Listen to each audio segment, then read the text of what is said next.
Hello everyone, இன்றைக்கி நம்ம என்ன பார்க்க போகிறோம்னு பார்த்தீங்கன்னா சிகேடி பற்றி தான் பார்க்க போகிறோம். சிகேடினா என்னன்னு பார்த்தீங்கன்னா க்ரானிக் கிட்னி டிசீஸ். இதுதான் சிகேடி. இந்த சிகேடியில் என்ன மெயினாக நடக்கும்னா kidney damage R globular filtration rate less than 60 ml per minute இருந்ததுன்னா அதை நம்ம க்ரானிக் கிட்னி டிசீஸ்னு சொல்கிறோம். இப்போ இதோட டெஃபினேஷன் பார்ப்போம். டெஃபினேஷனில் define as condition where there is a permanent and irreversible impairment of renal function. அதாவது பெர்மனண்ட்டாக இர்ரிவர்சபிளாக இம்பேர்மெண்ட் நடக்குது எங்கள் ரீனலோட ஃபங்க்ஷன் ஓவர் 3 monthsக்கு. அப்போ நம்ம என்ன சொல்கிறோம்னா அது சிகேடின்னு சொல்கிறோம். இதில் மொத்தம் 5 ஸ்டேஜஸ் இருக்குது. அதில் ஸ்டேஜ் 1ல் பார்த்தீங்கன்னா kidney damage with normal kidney or increase GFR இருக்கும். ஓகேவா. செகண்ட் ஸ்டேஜில் பார்த்தீங்கன்னா kidney damage with mild decrease in GFR. ஓகேவா. தேர்ட் ஸ்டேஜில் moderate decrease in GFR. Fourth ஸ்டேஜில் சிவியர் டிக்ரீஸ்டாக இருக்கும்.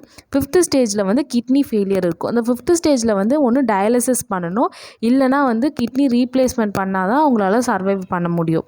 ஓகேவா. இப்போ அடுத்தது நம்ம என்ன பார்க்க போகிறோன்னா காசஸில் 2 கேட்டகரி இருக்குது. ஒன்று மார்ஃபாலஜி, அதோட ஸ்ட்ரக்சர் வச்சு, இன்னொன்று ஈட்டியாலஜி காசஸ் பார்க்கலாம். ஓகேவா. இப்போ இந்த மார்ஃபாலஜியில் பார்க்கும்போது 3 கேட்டகரி இருக்குது. ஒன்று குளோபுலரோட ஸ்ட்ரக்சர் ஏதாவது டேமேஜ் இருந்ததுன்னா, செகண்ட் டியூப்ரோ இன்டர்சிஷியல், தேர்டு பார்த்தோன்னா வாஸ்குலர் டேமேஜ். இதில் ஏதாவது டேமேஜ் இருந்ததுன்னா அப்போ நம்மளுக்கு சிகேடி வர வாய்ப்பு இருக்குது. அடுத்தது ஈட்டியாலஜி பார்த்திங்கன்னா நிறைய கைண்ட்ஸ் ஆஃப் காசஸ் இருக்குது. அதில் மெயினாக பார்த்தோன்னா இம்யூன் மீடியேட்டர், இம்யூனால் நம்மளுக்கு வர காசஸ். செகண்ட் பார்த்திங்கன்னா டீஜெனரேட்டிவ் கண்டிஷன். அடுத்தது metabolic causes, vascular causes, heredofamilial causes, obstructive causes. இந்த காசஸ்னாலலாம் நம்மளுக்கு சிகேடி வர நிறைய வாய்ப்பு இருக்குது. அடுத்தது டயபெட்டிஸும் ஹைப்பர் டென்ஷனும் ஒரு பர்சனுக்கு இருந்ததுன்னா அவங்களுக்கு சிகேடி வர நிறைய வாய்ப்பு இருக்குது. ஓகேவா. அடுத்தது இதோட ப்ராக்ரஸ் எப்படி இருக்குன்னு பார்ப்போம். ஒன்று இனிஷியலாக ஏதாவது கிட்னியில் இன்ஜுரி ஆச்சுன்னா, இந்த காசஸ்னால அபவ் காசஸ்னால ஏதாவது இன்ஜுரி ஆச்சுன்னா அப்போ என்ன ஆகும்னா ரீனல் டேமேஜும் ஜிஎஃப்ஆர் ஃபால் ஆகுது. ஓகேவா. அந்த மாதிரி நடக்கிறதுனால என்ன ஆகும்னா டேமேஜ் இன்னும் கிரிட்டிக்கலாக நடக்குது அந்த இன்ஜுரியான பார்ட்டில். அந்த பார்ட்டை தவிர மீதி சுற்றி இருக்கல. இப்போ இதுதான் இன்ஜுரியான இடம். இந்த பார்ட்டு இதில் சுற்றி இருக்க இடம் எல்லாம் என்ன ஆகும்னா ஹைப்பர்ட்ரோஃபி அண்ட் ஹைப்பர் ஃபில்ட்ரேஷன் நடக்குது. ஓகேவா. அதிகமாக அதோட வேலையை பண்ணுது. ஏன்னா இந்த பார்ட் டேமேஜ் ஆகிடுச்சு. அடுத்த மீதி இருக்க பார்ட் தானே அதிகமாக வேலை செய்யணும், அதனால் அதிகமாக வேலை செய்யுது. அப்போ என்ன ஆகும்னா ஃபங்க்ஷனல் சேஞ்சஸ் எதனால் இதோட ஃபங்க்ஷன் சேஞ்ச் ஆகும். எதனாலன்னு பார்த்தீங்கன்னா நியூரோ ஹியூமரல் மெக்கானிசம்னால இதோட ஃபங்க்ஷன் சேஞ்ச் ஆகுது. ஸ்ட்ரக்சரல் சேஞ்சஸ் எப்படி நடக்கும்னா என்ன ஆகுதுன்னா ஹைப்பர்ட்ரோஃபி ஆகுது, மிசென்ஜியல் எக்ஸ்பென்ஷன் நடக்குது, அப்புறம் ஸ்க்ளீரோசிஸ் நடக்குது, ஃபைப்ரோசிஸ் நடக்குது. ஓகேவா. இதான் ஸ்ட்ரக்சரல் சேஞ்சஸ். இப்போ ஒரு இடத்துல இன்ஜுரி ஆச்சுனாலே அங்கே எல்லா கெமிக்கல் மீடியேட்டர்ஸும் வர ஆரம்பிச்சிடும். அந்த மாதிரி இன்ஃப்ளமேஷன் நடக்குது. அடுத்து என்ன ஆகுனா இந்த டேமேஜ் இன்னும் நடந்துக்கிட்டே இருக்கிறனால அங்கே ஓவர்லோட் ஆகி புரோட்டீன் யூரியா ரிலீஸ் ஆகுது. இந்த புரோட்டீன் யூரியா ரிலீஸ் ஆகிறதுனால என்ன ஆகுனா ஃபர்தராக குளோபுலையோ அண்ட் டியூப்ரோ இன்டர்சிஷியலும் டேமேஜ் ஆகுது. டேமேஜ் ஆகிறதுனால என்ன ஆகுனா இந்த டியூபோ இன்டர்சிஷியம் எவ்வளோ தூரம் டேமேஜாக இருக்கோ அவ்வளோ சிவியராக டிசீஸ் இருக்குது. அதாவது இன்னும் ப்ரோக்ரஸ் ஆகிட்டே இருக்கும். ஓகேவா. ஹைப்பர் கிளைசீமியா நடக்குது. இந்த ப்ராசஸ்னால ஹைப்பர் கிளைசீமியா நடக்குது. அந்த ஹைப்பர் கிளைசீமியா தான் ஸ்ட்ரக்சர் அண்ட் ஃபங்க்ஷனல் சேஞ்சஸ் இந்த குளோபுலையில் சேஞ்சஸை உருவாக்குது இந்த ஹைப்பர் கிளைசீமியா. அதனால் என்ன ஆகுனா இன்னும் ப்ரோக்ரெசிவாக ரீனல் ஃபெயிலியர் ஆகுது. லேட்டஸ்ட் ஸ்டேஜில் ஹீமோடைனமிக் சேஞ்சஸ், அதாவது பிளட்டில் சேஞ்சஸ் நடக்குது. ஓகேவா. இதுதான் இதோட ப்ராக்ரஸ். இப்போ இதோட கிளினிக்கல் ஃபீச்சர் பார்த்தீங்கன்னா ஃபஸ்ட்டு நடக்கிறது இடிமா தான். இடிமாவில் பார்த்தா க்ரானிக் கிராம்லைட் டிஸார்டரில் இன்டர்மிட்டன்ட் இடிமான் ஹெமச்சூரியா நடக்குது. அடுத்தது பார்த்திங்கன்னா ஹைப்பர் டென்ஷன் இருக்குது. செகண்ட் சிம்டமாக ஹைப்பர் டென்ஷன். அதில் 90% அதாவது குளோபலைட் டிசீஸ்னால் வந்ததுன்னா இந்த சிகேடி 90% வந்து இயர்லியாகவே உங்களுக்கு ஹைப்பர் டென்ஷன் வந்துடும். இதே டியூபர் இன்டர்ஸ்டிஷியல் டிசீஸ்னால் உங்களுக்கு ஹைப்பர் டென்ஷன் வந்ததுன்னா 30% அட்வான்ஸ் ஸ்டேஜில் தான் வந்து உங்களுக்கு ஹைப்பர் டென்ஷன் வருது. அடுத்த சிம்டம் வந்து கார்டியோவாஸ்குலரில் வந்து என்னன்னு பார்த்தீங்கன்னா லெஃப்ட் வென்ட்ரிகுலர் ஹைப்பர்ட்ரோஃபி நடக்குது. எதனால் லெஃப்ட் வென்ட்ரிகுலர் ஹைப்பர்ட்ரோஃபி ஆகுதுன்னா ஹைப்பர் டென்ஷன் அண்ட் அனிமியானால் லெஃப்ட் வென்ட்ரிக்கல் ஹைப்பர்ட்ரோஃபி ஆகுது. அடுத்தது வந்து எலக்ட்ரோலைஸ் டிஸ்டர்பன்ஸ்னால என்ன ஆகும்னா பிராடிகார்டியா, சின்கோப் அண்ட் கார்டியக் அரித்மியாலாம் வந்து வருது. அடுத்து வந்து பார்த்திங்கன்னா கேஸ்ட்ரோ இண்டஸ்ட்ரினல். இந்த கேஸ்ட்ரோ இண்டஸ்ட்ரினல் வந்து ஃபைனலாக தான் வந்து அதாவது கிட்னி டேமேஜ் வந்து ரொம்ப சிவியராக இருந்தால் மட்டும்தான் இந்த கேஸ்ட்ரோ இண்டஸ்ட்ரினல் வந்து அஃபெக்ட் ஆகுது.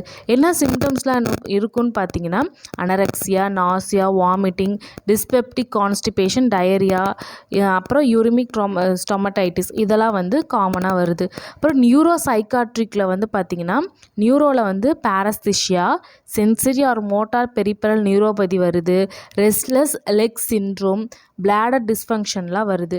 இதே சைக்காட்ரிக்கில் வந்து ஆன்சைட்டி, டிப்ரெஷன், பர்சனாலிட்டி சேஞ்சஸ்லாம் வந்து நடக்குது. ஸ்கின்னில் வந்து மெயினாக பார்த்தீங்கன்னா ஸ்கின் வந்து ஸ்வாலோ காம்ப்ளெக்ஷனாக இருக்கும். அதாவது ஸ்கின் வந்து பேலாக எல்லோ கலரில் வந்து இருக்கும். அதுதான் வந்து ஸ்வாலோ காம்ப்ளெக்ஷன் அப்படின்னு சொல்கிறோம். அது மட்டும் இல்லாமல் ரெக்கரண்ட்டாக ஸ்கின் இன்ஃபெக்ஷன் வந்து வந்துக்கிட்டே இருக்கும். ஸ்கின்லாம் வந்து ஸ்கேலியாக இருக்கும். ரொம்ப சீவியர் இச்சிங்கு, ரேஷஸ் அதிகமாக இருக்கும். அல்சரு, அப்புறம் வெசைக்கல்ஸ், நிறைய இன்ஃபெக்ஷன் வர வாய்ப்பு அதிகமாக இருக்குது. அது மட்டும் இல்லாமல் நம்ம கண்ணில் என்ன ஆகும்னா கன்ஜக்டிவல் deposition of calcium leads to redness and gritty feeling in the eye. அதை தான் வந்து யூரிமிக் ரெட் ஐன்னு சொல்கிறாங்க. அதாவது கண்ணில் வந்து நம்மளுக்கு கால்சியம் வந்து டெபாசிட் ஆகுது, அதனால் கண் வந்து ரெட்டாக இருக்கும். ஓகேவா? அது மட்டும் இல்லாமல் கிரிட்டி ஃபீலிங்காக இருக்குது, அதை தான் யூரிமிக் ரெட் ஐன்னு சொல்கிறோம். நெக்ஸ்ட்டு வந்து ஹெமட்டாலஜிக்கல். பிளட்டில் வந்து என்ன நடக்குதுன்னு பார்த்தீங்கன்னா அனிமியா வருது, பிளேட்லெட் டிஸ்ஃபங்க்ஷன் ஆகுது. அது மட்டும் இல்லாமல் ஹைப்பர் பேராதைராய்டிசம், ஃபோலிக் ஆசிட் டெஃபிஷியன்சி இதெல்லாம் வந்து வருது. போனில் அதாவது ஸ்கெலிட்டலில் வந்து பார்க்கும்போது ஸ்டன்னிங் ஆஃப் க்ரோத் இருக்குது, போன் டிஃபார்மிட்டிஸ், ரிக்கெட்ஸு, சைல்ட்ஹுட்டில் வந்து ஷார்ட் ஸ்டாச்சர் இருக்கும், யூரிமிக் ரீனல் ஆஸ்டியோ டிஸ்ட்ரோஃபி வந்து சில்ட்ரன்ஸ்க்கு இருக்குது, அடல்ட்டுக்கு வந்து ஆஸ்டைட்டிஸ் ஃபைப்ரோஸா வந்து நடக்குது. ஓகேவா? அடுத்து ரெஸ்பிரேட்டரியில் வந்து டிஸ்னியா இருக்குது. அடுத்து மெயினாக பார்த்திங்கன்னா யூரிமிக் லங்குன்னு இருக்குது. அது என்ன ஆகுனா நம்ம எக்ஸ்ரே பார்க்கும் போது பட்டர்ஃப்ளை ஷேடோ இருக்கும். எங்கன்னா ஹைலமில் வந்து பட்டர்ஃப்ளை ஷேடோ இருக்கனால அதை யூரிமிக் சொல்கிறோம். இது எதனால் வந்து இருக்குதுன்னு பார்த்தீங்கன்னா non cardiogenic pulmonary oedema associated with increased pulmonary capillary permeability இருக்கனால, அதாவது கேப்லரி பிளட் வெசலில் வந்து அதிகமான பெர்மியபிலிட்டி இருக்கிறதுனால இந்த மாதிரி யூரிமிக் லங் வந்து வருது. அது மட்டும் இல்லாமல் புரோட்டீனேஷியஸ் ஃப்ளூயிட் வந்து ஆல்வியோலில் அதிகமாக எக்ஸுடேட் ஆகிட்டே இருக்கனால இந்த மாதிரி யூரிமிக் லங் வந்து வருது, பட்டர்ஃப்ளை ஷேப்பில் தெரியுது. அடுத்து டயக்னோசிஸ் வந்து எப்படி நம்ம பண்ணலாம் மெயினாக பார்த்தீங்கன்னா சீரம் கிரியாட்டினைன் வச்சு நம்ம டயக்னோஸ் பண்ண முடியாது. ஏன் சொல்கிறாங்கன்னா நம்மளுக்கு வந்து ஜிஎஃப்ஆர் வச்சு தானே நம்ம கிட்னி சிகேடின்னு கண்டுபிடிக்கிறோம். ஆனால் ஜிஎஃப்ஆர் வந்து எப்போ டிக்ரீஸ் ஆகும்னா 50% நம்மளுக்கு கிட்னி டேமேஜ் ஆனதுக்கப்புறம் தான் ஜிஎஃப்ஆர் வந்து டிக்ரீஸ் ஆகவே ஸ்டார்ட் ஆகுது. அதனால் இதை வச்சு நம்ம கண்டுபிடிக்க முடியாதுன்னு சொல்கிறாங்க. நெக்ஸ்ட்டு வந்து நம்ம ஆர்பிசி வச்சு பார்க்கலாம். அதாவது யூரினில் வந்து கல்ச்சரு, அப்புறம் யூரினில் வந்து ஸ்பெசிமன் வச்சு என்ன பிளட் இருக்கா, இல்லை கிளாஸ்டு செல்ஸ் இருக்கா, ப்ரோட்டீன்ஸ் எவ்வளோ இருக்குது, அப்புறம் எபித்தீலியல் செல்ஸ் இருக்கா அப்படின்னு சொல்லிட்டு பிளட்டு பார்க்கலாம். அதுக்கப்புறம் டிஸ்மார்ஃபிக் ஆர்பிசி இருக்கான்னு பார்க்கலாம், ப்ரோட்டீன் யூரியா இருக்கான்னு பார்க்கலாம், செல்லுலர் கிளாஸ்டு, low serum calcium, high phosphorus and with high alkaline phosphatase இதெல்லாம் இருக்கான்னு பார்க்கணும். அப்புறம் GFR falls below 225 ml per minute. ஓகேவா? எக்ஸ்ரேயில் வந்து ஸ்கெலிட்டன் பார்க்கணும். ஏன்னா ரீனல் ரிக்கெட்ஸ் இந்த ஆஸ்டியோ ஸ்கெலிட்டல் அஃபெக்ஷன்லாம் சொன்னோம்ல, அதனால் ஸ்கெலிட்டன் பார்க்குறோம் எக்ஸ்ரேயில். யூஎஸ்ஜி டாப்லர் இமேஜிங்லாம் வந்து பார்க்கலாம். இதுதான் வந்து மெயினாக கூடவே வந்து நம்ம மெடிசனும் ப்ரிஸ்கிரைப் பண்ணணும். ஓகேவா? ஹோமியோபதி மெடிசன் வந்து என்ன இருக்குதுன்னு பார்த்தீங்கன்னா கேந்தாரிஸ் இருக்குது, பெர்பரிஸ் இருக்குது, செலிடோனியம் இருக்குது, இது மாதிரி நிறையா மெடிசன் இருக்குது. இதை வந்து பேஷண்ட் சிம்டம்ஸ் கூட நம்ம மேட்ச் பண்ணி எது ரிலேட் ஆகுதோ அதுக்கேற்ற மாதிரி நம்ம கொடுக்கலாம். ஓகே, பாய்.